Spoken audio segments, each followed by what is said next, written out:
Hello साथियों, कैसे हैं आप सभी। उम्मीद है सभी लोग अच्छे होंगे। चलिए दोस्तों, आज की क्लास को स्टार्ट करते हैं। वेरी टॉप 25 मोस्ट इंपॉर्टेंट प्रश्नों को हम कवर करने वाले हैं। तो चलिए देख लेते हैं आपके यूपी पेट में जिस प्रकार के प्रश्न पूछे जाते हैं। पहला प्रश्न, विश्व विरासत हेरिटेज दिवस कब मनाया जाता है। 8 मार्च को, 8 अप्रैल को, 18 अप्रैल को, 25 मई को। तो विश्व विरासत हेरिटेज दिवस जो है आपका 18 अप्रैल को मनाया जाता है। ऑप्शन सी इसका बिल्कुल सही जवाब है। प्रश्न 2, निम्नलिखित में से विषाणु जनित रोग कौन सा है। दिए गए ऑप्शन में से विषाणु जनित रोग कौन सा है। हैजा, मलेरिया, टाइफाइड, एड्स। तो जो आपका विषाणु जनित रोग है, जो एड्स होता है, ये आपका विषाणु जनित रोग है। तो ऑप्शन डी इसका बिल्कुल सही जवाब है। प्रश्न 3, दी गई सूची में से सम्मिलित कीजिए। दिए गए जनजाति और उनका निवास स्थान जो राज्य है उनको सम्मिलित कीजिए। तो यहाँ पर अगर गारो की बात करते हैं, ये आपके कहाँ निवास करती है, तो ये आपके मेघालय में निवास करती है। गैराज जो है जनजाति कहाँ निवास करती है, तो ये आपके असम से संबंधित है।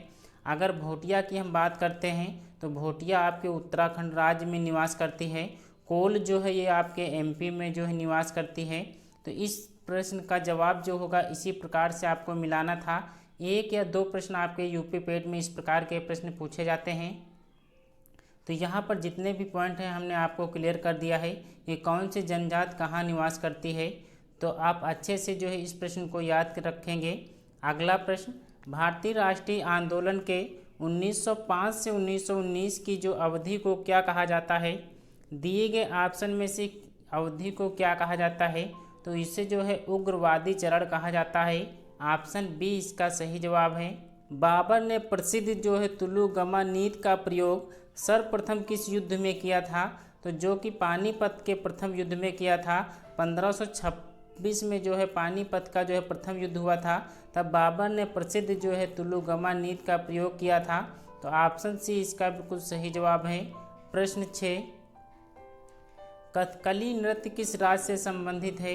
वेरी मोस्ट इम्पोर्टेंट ये प्रश्न है। तो कथकली नृत्य किस राज्य से संबंधित है, तो ये आपके केरल राज्य से संबंधित है।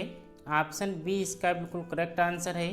दिए गए सूची फर्स्ट को सूची सेकंड से मिलान करना है। सारा जो है एम्पेयर का होगा। एनीमोमीटर से क्या नापा जाता है, तो ये आपके वायु की चाल नापी जाती है। नीचे ऑप्शन और दिए गए हैं। पायरोमीटर की अगर हम बात करते हैं, तो पायरोमीटर जो है आपकी उच्च ताप के लिए जो है प्रयोग किया जाता है। वोल्ट मीटर किसके लिए प्रयोग किया जाता है, तो ये आपके विभवांतर के लिए प्रयोग किया जाता है। तो ये आप अच्छे से सभी पॉइंट को नोट कर लेंगे। अगला प्रश्न, काकोरी केस के अभियुक्त के बचाव हेतु किसकी अध्यक्षता में एक समिति का गठन हुआ था, तो गोविंद बल्लभ पंत के जो है अध्यक्षता में एक समिति का गठन हुआ था। ऑप्शन बी इसका बिल्कुल सही जवाब है। अगला प्रश्न, निम्नांकित में से किससे जो है बिना ताज का बादशाह कहा जाता है, तो बिना ताज का बादशाह किसे कहा जाता है, तो सुरेंद्रनाथ बनर्जी को कहा जाता है। ऑप्शन सी इसका बिल्कुल करेक्ट आंसर है। मद्रास में स्वदेशी आंदोलन का नेतृत्व किसने किया था। मद्रास में स्वदेशी आंदोलन का नेतृत्व किसने किया था, तो ऑप्शन नंबर डी जो है चिदम्बरम पिल्ले जो है इसका बिल्कुल करेक्ट आंसर है। ऑप्शन डी इसका बिल्कुल सही जवाब है। कौन सी परियोजना कृष्णा या उसकी सहायक नदी पर नहीं है, तो ऑप्शन नंबर कौन सा इसका सही है, तो परियोजना कृष्णा या उसकी सहायक नदी पर कौन सी नहीं है, तो निजाम सागर जो है ये आपकी कृष्णा या उसकी सहायक नदी पर नहीं है। तो ऑप्शन डी इसका करेक्ट आंसर है। अगला प्रश्न, निम्नलिखित में से कौन भारतीय मानसून से संबंधित नहीं है, तो मानसून से संबंधित कौन नहीं है, तो बाकर कोशिकाएं ये आपकी जो है मानसून से संबंधित नहीं है। ऑप्शन सी इसका करेक्ट आंसर है। दोस्तों, आज टॉप 25 प्रश्न करेंगे, इसमें से आपको 10 प्रश्न सही जरूर करना होगा। इस प्रश्न का जवाब क्या होगा कि central electronic engineers research institute कहाँ स्थित है। दिए गए प्रश्न में से ये इंस्टीट्यूट जो है आपके कहाँ स्थित है, बेंगलुरु में, हैदराबाद में, चेन्नई में या पिलानी में। तो पिलानी जो है इसका बिल्कुल करेक्ट आंसर है। ऑप्शन डी इसका सही जवाब है। प्रश्न, निम्नांकित में से कौन मराठा संघ का प्रथम पेशवा था? तो मराठा संघ का प्रथम पेशवा जो थे वो आपके बालाजी विश्वनाथ थे। ऑप्शन ए इसका बिल्कुल करेक्ट आंसर है। अगला प्रश्न, प्राचीन भारत में कल्हड़ द्वारा निम्नलिखित में कौन सी पुस्तक लिखी गई थी? तो कल्हड़ द्वारा जो है पुस्तक लिखी गई थी वो राज तरंगिणी थी। ऑप्शन ए इसका बिल्कुल करेक्ट आंसर है। दोस्तों 4 पॉइंट ये देख लीजिएगा, यहीं से प्रश्न आपका एक जरूर फंस जाएगा। अगला प्रश्न, दिल्ली के किस सुल्तान को उसके शासन के दौरान साहसिक फैसले लेने के लिए जाना जाता था? तो मोहम्मद बिन तुगलक को जो है जाना जाता था। ऑप्शन ए इसका बिल्कुल करेक्ट आंसर है। अगला प्रश्न, पंचायती राज व्यवस्था का शिल्पी किसे कहा जाता है? तो पंचायती राज व्यवस्था का शिल्पी किसे कहा जाता है? तो वो जो है राज व्यवस्था का शिल्पी कहा जाता है। ऑप्शन सी इसका बिल्कुल करेक्ट आंसर है। अगला प्रश्न, निम्नलिखित में से कौन सुमेलित नहीं है? संवैधानिक संशोधन, वित्त आयोग, वित्तीय आपातकाल या अखिल भारतीय सेवा? तो अखिल भारतीय सेवा अनुच्छेद 312 से संबंधित है। वित्तीय आपातकाल जो है 360, ये भी करेक्ट है। वित्त आयोग आपके 280 में संबंधित है, ये भी करेक्ट है। संवैधानिक संशोधन ये आपके 369 में नहीं है, ये आपके 368 से संबंधित है। तो इसलिए ऑप्शन ए जो है इसका बिल्कुल करेक्ट आंसर है। प्रश्न, निष्क्रिय विरोध का सिद्धांत किसने प्रस्तुत किया था? निष्क्रिय विरोध का सिद्धांत किसने प्रस्तुत किया था?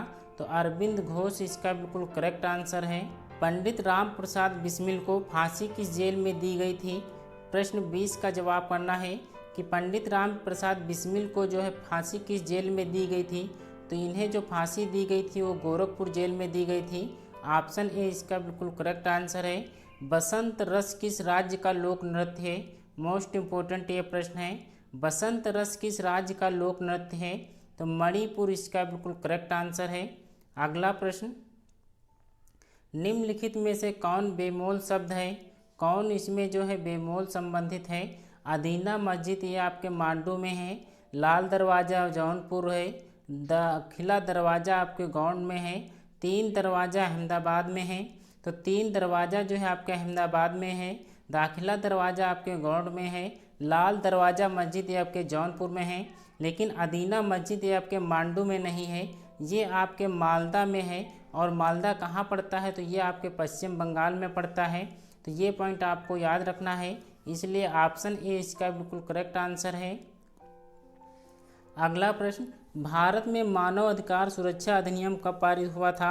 1993 में जो है भारत में मानव अधिकार सुरक्षा अधिनियम पारित हुआ था। ऑप्शन सी इसका सही जवाब है। अगला प्रश्न, यूएसए का राष्ट्रीय खेल कौन सा है?